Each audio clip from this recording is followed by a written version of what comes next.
Bendiciones a todos, Dios los bendiga. Bueno, continuamos con nuestros devocionales que estamos estudiando acerca de creciendo en la santidad, el papel que juega Dios y el papel que jugamos nosotros. El viernes hablábamos de la confianza en Cristo, que la salvación llega por medio de poseer la fe, no solo profesarla, no solamente de declarar una frase muy premeditada o repetida. Y quiero cambiar un poco nuestro enfoque a cómo puedo crecer o cómo puede crecer la seguridad genuina de la salvación. Y esto empieza por tener una comprensión clara de lo que significa la salvación. Cuando consideramos la falsa confianza que muchos manifiestan al confiar en su propia bondad, analizamos las declaraciones paulinas en Romanos 3, donde Pablo dice en Romanos 3:20, por las obras de la ley, ningún ser humano será justificado delante de él, porque por medio de la ley es el conocimiento del pecado. Pero meditemos en la palabra que sigue de inmediato, que es uno de los términos más importantes por las Sagradas Escrituras, y es la conjunción pero. O sea, existe una alternativa al juicio, después de una conclusión sombría a la que Pablo llega sobre la desesperanza de ser redimidos por medio de nuestra propia bondad.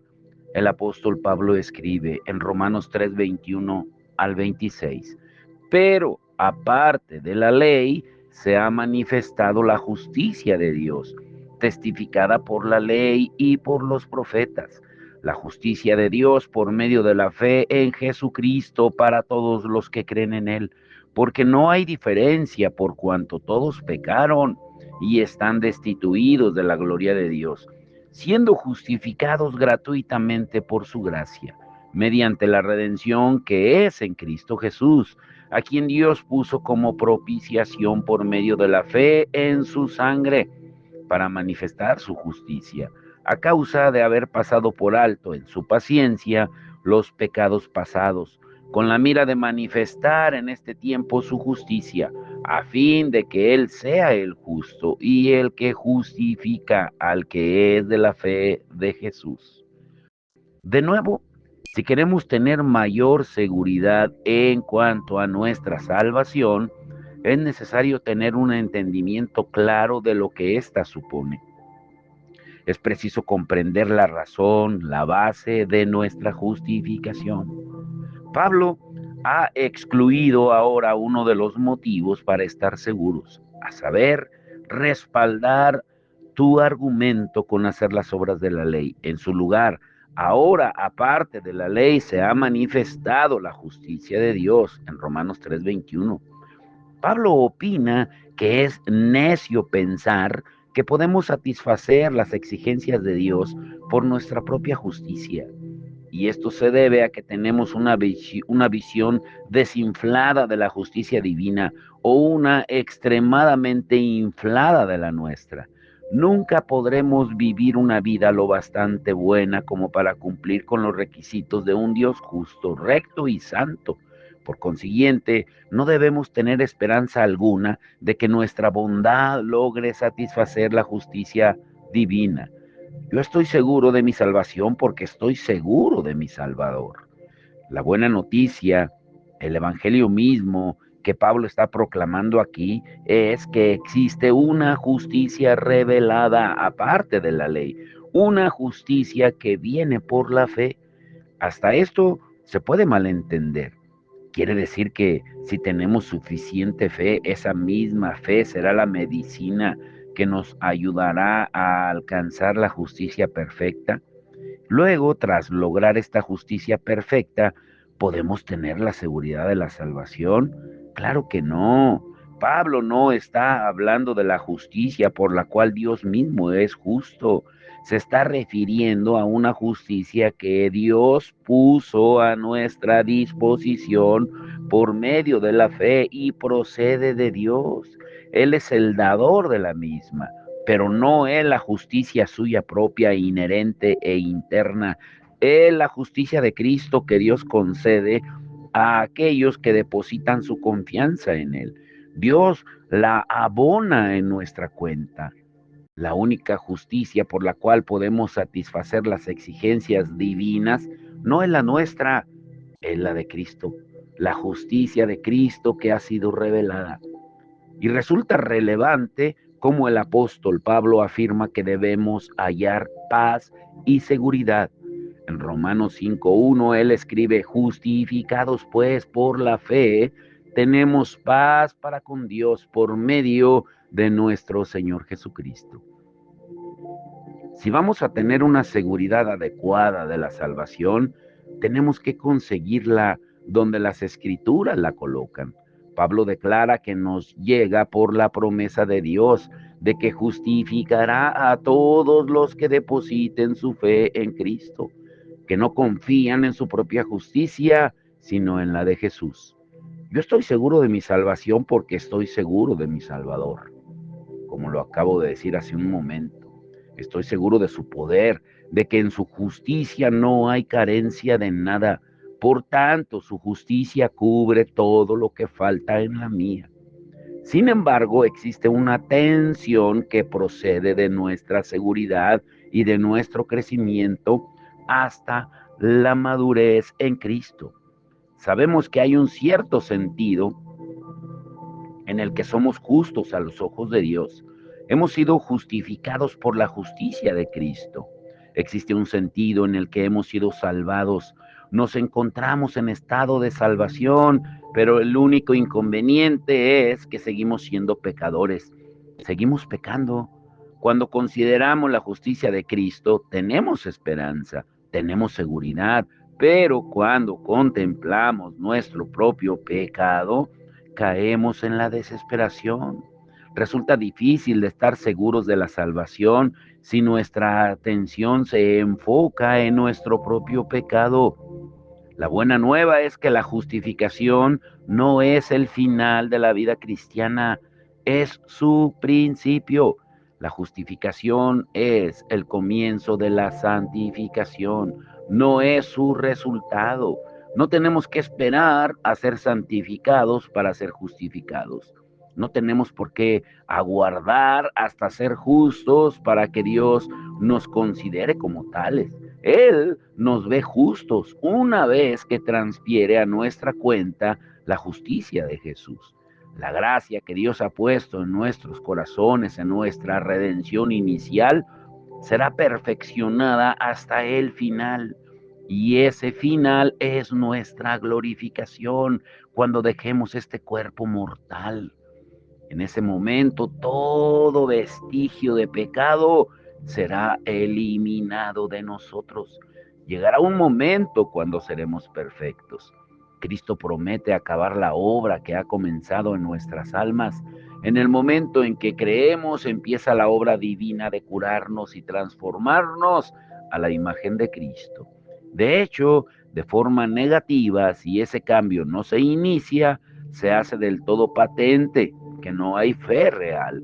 Si la hubiera, produciría justificación verdadera y esta, a su vez, resultaría en el fruto de la santificación. De esto podemos estar seguros. Ahora, me gustaría llamar su atención a las dos realidades más importantes de las que conseguimos la seguridad personal de nuestra salvación: la fe y los frutos. Y no son los dos únicos elementos, pero creo que son los más relevantes. Estos dos conceptos son, como ya lo mencionamos, la fe y los frutos. Ahora consideremos la fe en primer lugar. La base de nuestra justificación es únicamente la justificación de Cristo. Y Dios la ha puesto a nuestra disposición por medio de la fe. Los reformadores la describieron como la causa instrumental de nuestra justificación. Esto significa que cuando el Nuevo Testamento nos enseña que somos justificados por la fe, la preposición por es lo más importante, porque expresa el medio por el cual se produce algo. Cuando la Biblia habla de la justificación por la fe, no señala que nuestra fe sea la base meritoria de nuestra salvación. Es tan solo el agente que nos une a Cristo y nos hace recibir así los beneficios de su obra por nosotros. Cuando las escrituras nos instan a la fe, se nos dice que creamos en Cristo. El término en griego es eis, que significa en, dentro de.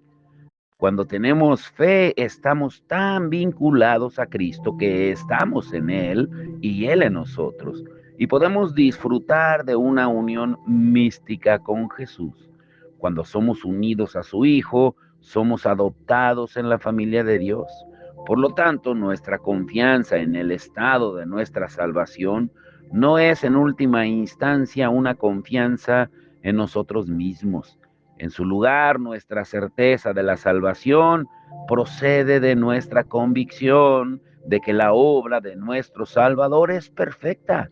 Nuestra confianza no depende de nosotros mismos, sino de Jesús, quien ha demostrado con suma claridad que es capaz de salvar a su pueblo. Cristo ha pagado el precio de nuestra salvación. Se ha entregado como oblación ante el Padre por nosotros. Nos ha reunido en su familia, intercede por nosotros cada día y por consiguiente, nuestra confianza en nuestra salvación debe reposar en la confianza que tenemos en nuestro Salvador. Promete salvarnos de un modo pleno, completo y eterno si de verdad depositamos nuestra confianza en Él. Deberíamos saber si estamos confiando verdaderamente en Cristo. Deberíamos percibir una sensación de confianza y seguridad en nuestros corazones. Ahora te pregunto, ¿te fías de Cristo? ¿Pones tu confianza en Él para que te redima? Pues deberías responder a estas preguntas con cierto grado de certeza.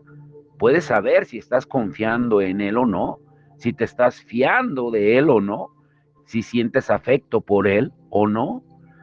La fe salvadora es intensamente personal e individual, pero no debe quedar en algo privado.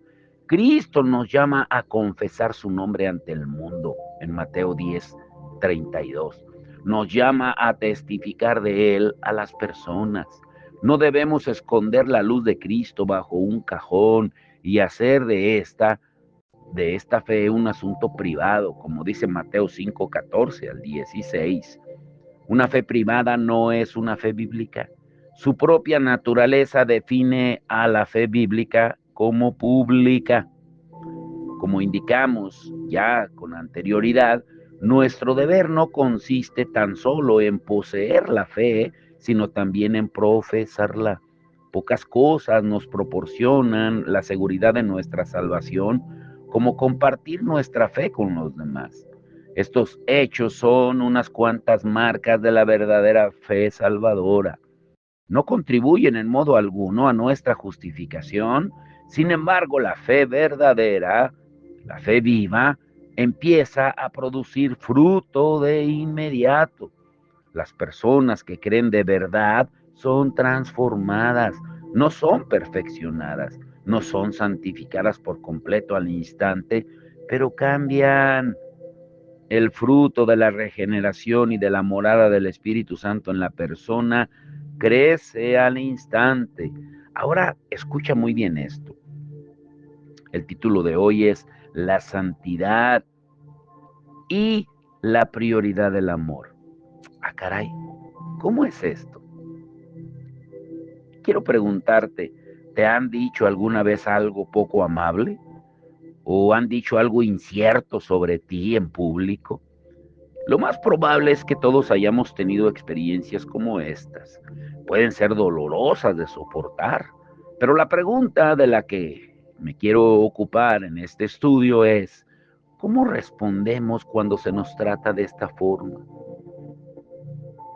Ya hemos hablado de Jonathan Edwards, que es el autor de uno de los mejores clásicos jamás escritos sobre la virtud y el fruto del amor espiritual en la vida cristiana.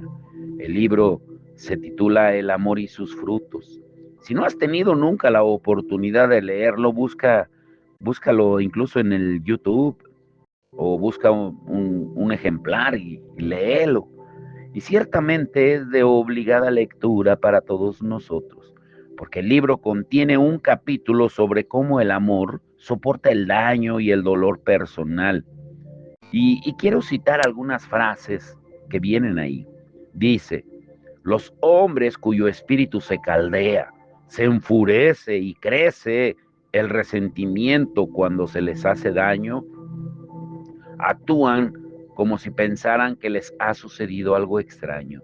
Sin embargo, son muy necios al pensar de este modo, porque no solo no es raro, sino que cabe esperarlo en un mundo como este. Por consiguiente, no se comportan con sabiduría al permitir que su espíritu se vea perturbado por los agravios que sufren. El espíritu de la paciencia y la mansedumbre cristiana a la hora de padecer daño es una marca de la verdadera grandeza del alma. Demuestra una naturaleza genuina y noble y una magnitud real de espíritu para mantener la calma del alma en medio de las ofensas y del mal. Yo espero que hayan escuchado con atención también el estudio del día de ayer de la depresión y el desánimo. Es muy importante entenderlo. Pero aquí Edwards quiere llegar a la idea de que el cristiano tiene que mantener sus ojos centrados en Dios y en su relación con Él. Nada que otra persona pueda hacernos puede dañar otra cosa que no sea nuestro placer mundano. Una persona puede hacernos daño físico, puede robarnos el dinero, puede destruir nuestra reputación. Y todo esto guarda relación con las preocupaciones y los placeres de este mundo. Pero tenemos una herencia reservada en el cielo, dice Pedro en Primera de Pedro 1:4. Un tesoro nos aguarda donde nadie puede robarlo y donde nadie puede hacer que se oxide o se corroa. El mismo Jesucristo lo dijo en Mateo 6:20. El Señor mismo lo conserva y lo protege y garantiza esa herencia futura. Pero Edwards, Jonathan Edwards, no nos insta en esta cita a algo extraordinario, porque todos somos llamados a soportar nuestros agravios, nuestra tristeza y nuestro dolor en los insultos que recibimos con paciencia, amor, amabilidad y longanimidad. Lo dice Jesús en Mateo 5:11 y Primera de Pedro 4:14. Esto se nos exige a todos nosotros porque forma parte integral de la vida cristiana. Se nos llama a imitar a Cristo en Primera de Corintios 11:1. No somos Cristo, pero conforme somos santificados, estamos siendo moldeados a su imagen. Nos esforzamos por vivir como Él vivió. Incluso el apóstol Pablo decía, imítenme a mí como yo imito a Cristo. Él no se refería tácitamente a imitarlo a Él, sino a imitar a Cristo por medio de Él. En el entorno mismo de su pasión y de su crucifixión, el mismo Jesús oró pidiendo el perdón para los que le atacaron. Él no tenía pecado y cada cargo levantado contra Cristo era falso. No todas las cosas de las que se nos acusan son falsas. No podemos afirmar, nadie debería criticarme porque estoy por encima de toda crítica. Aun cuando las distracciones en nuestra contra sean válidas, nos enojamos, nos sentimos heridos y nos amargamos. Jesús era paciente, amable y bondadoso. Ni una sola vez buscó vengarse porque Él es perfecto. Y por supuesto, Él es la imagen del Dios invisible, como dice Colosenses 1:15. No alcanzaremos el mismo grado de virtud de Jesús en este mundo, pero debemos mostrar que somos semejantes a Cristo. Debemos manifestar el mismo espíritu que había en Él. Jesús nos ha dado el Espíritu Santo y ahora nos llama a nutrir y cultivar el fruto del Espíritu. Con anterioridad hemos señalado que la mayoría de nosotros, por no decir todos, experimentamos esta clase de luchas. Anhelamos tanto que Dios nos resarza que deseamos que castigue a otras personas. Queremos que haga caer venganza sobre nuestros adversarios. Lo que deberíamos pedir en su lugar es: Señor, ayúdame en esta experiencia a aprender de ti y concentrar mi atención donde debe estar. Quiero satisfacerme con tu gloria para que no busque mi contentamiento en verme justificado a los ojos de los demás. Jesús nos ha dado el Espíritu Santo y ahora nos llama a nutrir y cultivar el fruto del Espíritu. Ahora, si la tentación que estás enfrentando ha demostrado ser un reto, quiero alentarte con estas palabras de Génesis 15:1, cuando Jehová le dice a Abraham: no temas, Abraham, yo soy tu escudo, y tu galardón será sobremanera grande. Y yo sé que estas palabras iban dirigidas a Abraham y no a nosotros, pero declaran algo de cómo se relaciona Dios con su pueblo. Ora hoy en este día estas palabras a Dios. Oh Señor, te ruego que seas mi escudo. Necesitamos protección cuando nos sentimos vulnerables, cuando sentimos las flechas de Satanás que vienen hacia nosotros. Necesitamos que Dios sea nuestro escudo. Piensa por un momento cuánto nos ha protegido Él y luego sigue clamando a Él. Y considera el resto de este versículo: tu galardón será sobremanera grande. Esto es lo que Jesús nos indica en el Nuevo Testamento, en Mateo 5:11 al 12. Bienaventurados sois, doblemente bendecidos, quiere decir, cuando por mi causa os vituperen y os persigan, y digan toda clase de mal contra vosotros, mintiendo. Gozaos y alegraos, porque vuestro galardón es grande en los cielos. Ya hemos recibido la dádiva mayor que un ser humano podría poseer. Todas las riquezas contenidas en el Evangelio de Cristo son nuestras. No es difícil ser paciente y amable, amoroso, si fijamos los ojos en Dios, en Jesús. Él es nuestro escudo. La recompensa que nos ha dado es muy grande y tiene mucho más para nosotros en la era venidera, como dice Efesios 2:7. Ahora, escucha bien esto, perdón. Cuando otros pecan contra nosotros, Dios nos insta a una respuesta radical, porque nuestra recompensa es radical. Dice Primera de Pedro 4:8, y ante todo tened entre vosotros ferviente amor, porque el amor cubrirá multitud de pecados. Piensa en el pecado que está en nosotros y que Cristo ha cubierto con su sangre. Esa gozosa realidad nos capacita para cubrir también los pecados de nuestros hermanos y hermanas, no en el sentido de mentir o engañar, no, no es esa clase de encubrimiento, sino en el sentido de soportarlo por gracia, con una actitud de amor. Podemos llevar con alegría y paciencia los pecados de los demás por la inmensa gracia y paciencia que Dios ha tenido con nosotros. Ahora escucha esta parte final, con esa te quiero dejar. Mañana continuaremos, esto está hermoso, va a estar muy hermoso, los estudios de esta semana. Te quiero dejar a que medites hoy en esto. ¿Qué piensas cuando la palabra habla de un amor paciente? ¿O qué significa para ti un amor paciente? No es por accidente que el primer fruto mencionado en la lista en Gálatas 5:22 al 23, el fruto del Espíritu, sea el amor.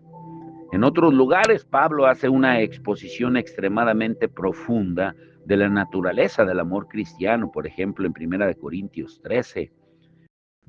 En sondeos, en estudios realizados entre creyentes cristianos, ¿sabes tú cuál suele ser el capítulo favorito de la Biblia? ¿Lo adivinaste? El eterno capítulo favorito de Primera de Corintios 13. Oímos cómo se lee en las bodas, lo vemos en la letra de cantos, de himnos, en la elocuencia literaria de Primera de Corintios 13, es tan magnífica y hermosa que incluso, escúchalo, podemos caer en una trampa. La belleza de este capítulo consigue entusiasmarnos, nos familiarizamos demasiado con el texto, pero pasamos por alto el mensaje. Uy, esto está hermoso. Pablo no está escribiendo una rapsodia, un poema de amor romántico. En su lugar, Dios mismo está describiendo a través del apóstol cómo se supone que debe verse el amor cristiano. Y Pablo inicia ese capítulo diciendo en Primera de Corintios 13:1, si yo hablase lenguas humanas y angélicas y no tengo amor, vengo a ser como metal que resuena o címbalo que retiñe. La metáfora que el autor usa aquí es interesante y relevante. Admiramos y apreciamos grandemente el discurso elocuente, amontonamos recompensas y gritamos ¡bravo! A aquellos que han dominado esta actividad singularmente difícil. Tenemos en alta estima a aquellos que se expresan particularmente bien, cuando hipnotizan a su audiencia con dinamismo. Damos por sentada la grandeza en todos los aspectos de su vida y pensamos que esa persona que está hablando, predicando, dando el estudio, es una persona perfecta en amor. Sin embargo, Pablo aclara que la elocuencia puede trascender en su majestad y no obstante carecer de amor. En lugar de una hermosa música, ese tipo de discurso es ruido a los oídos de Dios, si no va acompañada de esa virtud cristiana del amor. Y Pablo sigue en el verso 2, en Primera de Corintios 13:2, y si tuviese profecía y entendiese todos los misterios y toda ciencia, y si tuviese toda la fe, de tal manera que trasladase los montes, y no tengo amor, nada soy. Pablo está hablando de tener dones, pero no del fruto. Él diserta sobre las capacidades que recibimos de Dios. No tenemos mérito intrínseco alguno para reclamarlas. Por tanto, se puede tener gran conocimiento y educación y saltarse la virtud principal de la vida cristiana, que es el amor. Con toda probabilidad, Pablo era el judío más educado cuando escribió esta carta. Con 21 años, él ya tenía el equivalente a 2 doctorados. Era un hombre de prodigioso conocimiento. Era un gran teólogo, tan solo superado por Jesús. Y entendió que sin amor toda esa sapiencia era inútil. Para que quede claro, con eso te quiero dejar pensando. Pablo no menosprecia la elocuencia, ni el conocimiento, ni la sabiduría, ni la fe. Todas estas cosas son buenas e importantes, pero si cualquiera de estas cosas está presente sin amor, no sirve de nada. No hay provecho en ella. Sin el amor no somos nada. Uy, espérate para mañana. ¿Cómo se pone? Ay, Señor. Pero vamos a orar. Y hoy pidámosle al Señor que todo lo que hagamos, todo lo que soportemos, todo esté impregnado de la esencia de Él, el amor. Como dice Primera de Juan 4:8 muy claramente, el que no ama es porque no ha conocido a Dios, porque Dios es amor. Su esencia es el amor. Y recuerda el título de hoy, la santidad y la prioridad del amor. Padre, en el nombre de Jesús, te damos todo el honor y la gloria. Señor, sabemos que tú eres santo, 3 veces santo, que quiere decir una santidad completa, íntegra en tu ser, Señor. Así como Isaías en el capítulo 6 de Isaías nos describe ese encuentro con tu santidad y no tuvo otra respuesta más que decir, ay de mí que soy muerto, porque delante de tu santidad queda descubierta toda nuestra naturaleza pecaminosa. No hay escapatoria delante de tu santidad. Por eso cuando somos expuestos delante de ti, ante tu luz magnífica, eterna y hermosa, bella, no podemos hacer otra cosa más que declararnos culpables y rogarte para que ese amor tuyo a través de tu Espíritu Santo nos inunde. Como dice tu palabra, que aun siendo pecadores, tú diste tu vida por nosotros, nos amaste aún siendo pecadores. Porque tu esencia es el amor, tu esencia es amarnos. Porque de tal manera amaste al mundo que diste a tu Hijo unigénito para que todo aquel que en él cree no se pierda, mas tenga vida eterna, Señor. Que hoy en esta semana que en Estados Unidos se va a celebrar el jueves, el Día de Acción de Gracias, que seamos agradecidos contigo, que no solo sea de un día, sino que sea de una expresión diaria, de un estilo de vida ante tu magnífica y soberana hermosura y santidad. Hoy te damos toda la gloria y toda la honra en el nombre de Jesucristo. Amén y amén.